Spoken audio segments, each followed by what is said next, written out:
В этом видео я вам расскажу и покажу все игры от компании PopCap в хронологическом порядке, начиная с 2001 года. Всем привет! Вы на канале Best Archive Discovery. Начнем!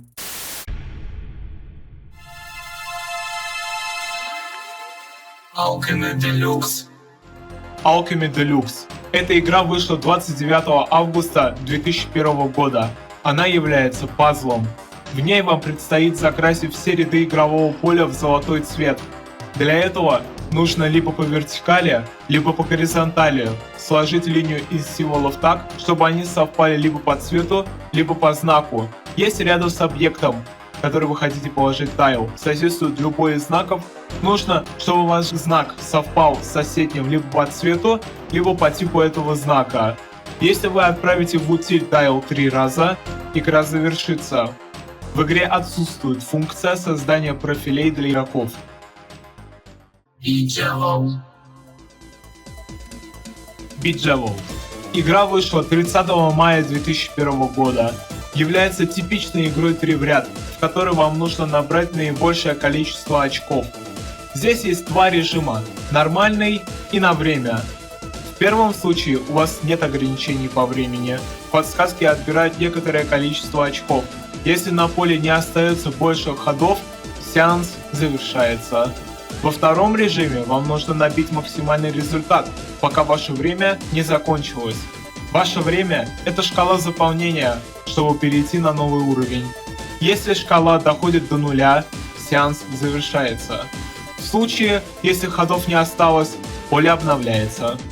В игре отсутствует функция создания профилей для игроков. Insanquarium. Insanquarium. Игра вышла 31 августа 2001 года и является симулятором виртуального питомца. По геймплею она похожа на веселую ферму. Вам нужно купить 3 раза по одной части яйца, чтобы пройти уровень. Вы должны покупать рыб, кормить их, собирать с них деньги и уничтожать прибывающих инопланетян.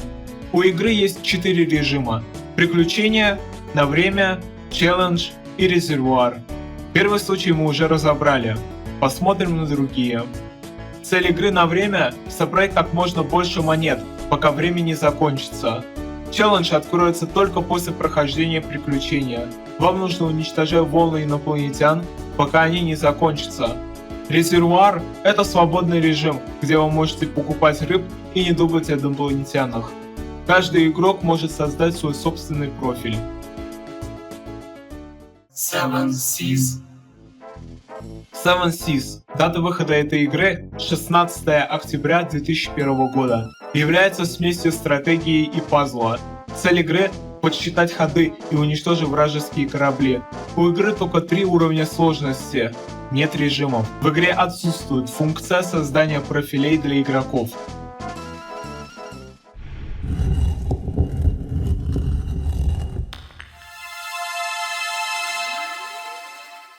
Atomica. Atomica. Игра вышла 14 августа 2002 года, но другие источники гласят, что и вышла она 12 ноября 2001 года. Имейте это в виду. Это классический пазл. Берете один шарик и двигаете его куда угодно, хоть на пустое место ставьте. Вы должны собрать цепочку из 4 шаров одного цвета, выстроив их как квадрат, чтобы их ликвидировать. Два режима по классике – стратегическое и на время. На время тут и подразумевается то, что шары будут появляться на своих отведенных местах за определенный промежуток времени. В игре отсутствует функция создания профилей для игроков. Big Money. Big Money. Дата выхода 4 июня 2002 года. Цель игры – собрать определенное количество мешков с долларом на них. Вам нужно это сделать до того, как монеты заполнят игровое поле. 3 режима – на время, стратегический и пазл. Также существует 3 уровня сложности. На время – это как можно быстрее собрать мешки, монеты будут появляться автоматически. Стратегически – каждые 3 хода появляется новая линия из монет. И пазл – сообразить, как сбросить мешки вниз. Монеты здесь не появляются. Работать вам придется исключительно с тем, что на игровом поле. В игре отсутствует функция создания профилей для игроков. Dynamite.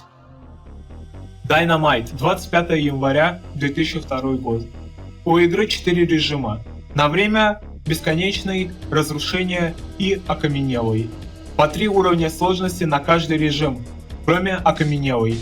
Там выбор уже между пошаговым и на время, пока не опустится полностью и не произойдет гейм-овер. В режиме на время, как бы это глупо ни звучало, нельзя проиграть. У вас есть определенное количество линий, которые нужно уничтожить. Время здесь выступает только в качестве замера для подсчета очков. Кто быстрее уничтожил, тот и победил.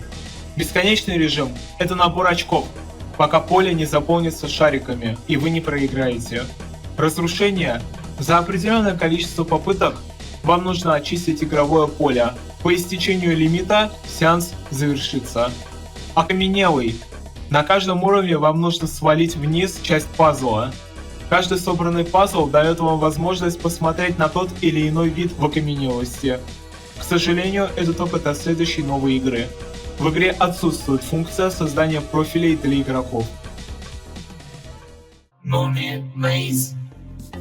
Mummy Maze. Игра-головоломка, выпущенная 21 июня 2002 года. Цель игры – не попасться в лапы мумии и пройти до конца лабиринта. Если проиграете, начинайте до тех пор, пока не сдадитесь. 2 режима – классический и приключений. Отличий я таковых не заметил. Единственное, чем они отличаются, это в режиме приключений мы вводим имя игрока. Кстати, раз уж вы досмотрели до этого момента, призываю вас всех подписаться. Так вы сделаете приятно мне и сами не пропустите новые видео. Договорились? Продолжим. Ningpo Mahjong. Ningpo Mahjong. Классический маджонг, выпущенный в 2002 году. Нет режима сложности. Все, что нужно сделать, выбрать любую раскладку, визуальный стиль стола и маджонга и начать играть. Цель игры – убрать с поля все фишки. Если ходов не будет, можно просто перемешать. В игре отсутствует функция создания профилей для игроков. Non Arc. Noe Arc, 15 октября 2002 года. 3 режима игры. На время, стратегия и пазл. На время выбирайте пары животных до тех пор, пока время не закончится. Стратегия. Собирайте пары, пока у вас не останется ходов. И пазл. Игра 3 в ряд на время. В игре отсутствует функция создания профилей для игроков. Platypus. Platypus. Игра в жанре shoot 'em up, выпущенная 14 мая 2002 года. Играть можно как одному, так и вдвоем. 3 уровня сложности. Цель игры – долететь до конца и уничтожать препятствия и противников. Tip Top. Тип-тап. Дата выхода – 2002 год. Очень странная игра. Есть 3 режима.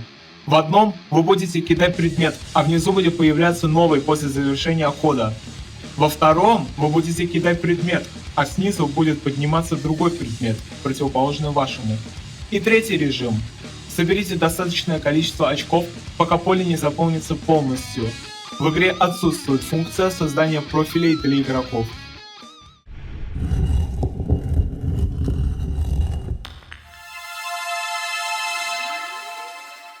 Bookworm. Bookworm или же Bespelled. Данная игра вышла 25 февраля 2003 года. 2 режима игры. Классический и на время. В классическом режиме нужно проходить уровни постепенно. Горящие буквы не появляются постоянно. Делают свой ход только после набранного слова. А на время игрок должен как можно скорее набирать слова, пока горящие буквы не опустились вниз слишком быстро. Каждый игрок может создать свой собственный профиль. Rocketmania. Rocketmania было выпущено 15 августа 2003 года. Вам нужно собрать фитиль, чтобы запустить ракету. 3 режима по классике.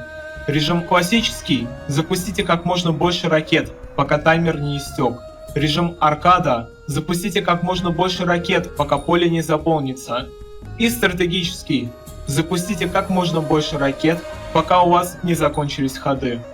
В игре отсутствует функция создания профилей для игроков.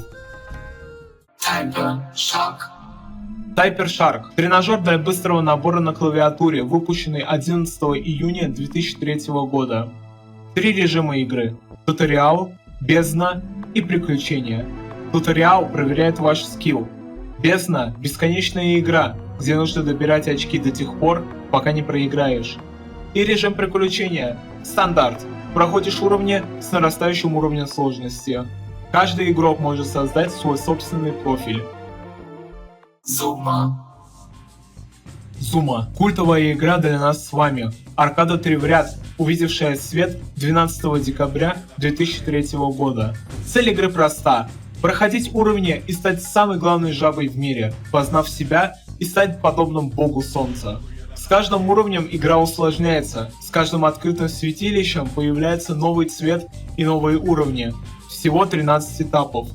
Также вы можете проходить отдельные уровни на достижения, выбирая режим выживания, то есть бесконечный уровень, или классический. Каждый игрок может создать свой собственный профиль. И это еще не все игры, о которых я хотел вам рассказать. Впереди нас ждет еще много интересного. Помните, 100 лайков и продолжение не заставит себя ждать. А если вы еще и подпишетесь, я вам скажу огромное спасибо. Не прощаюсь, увидимся.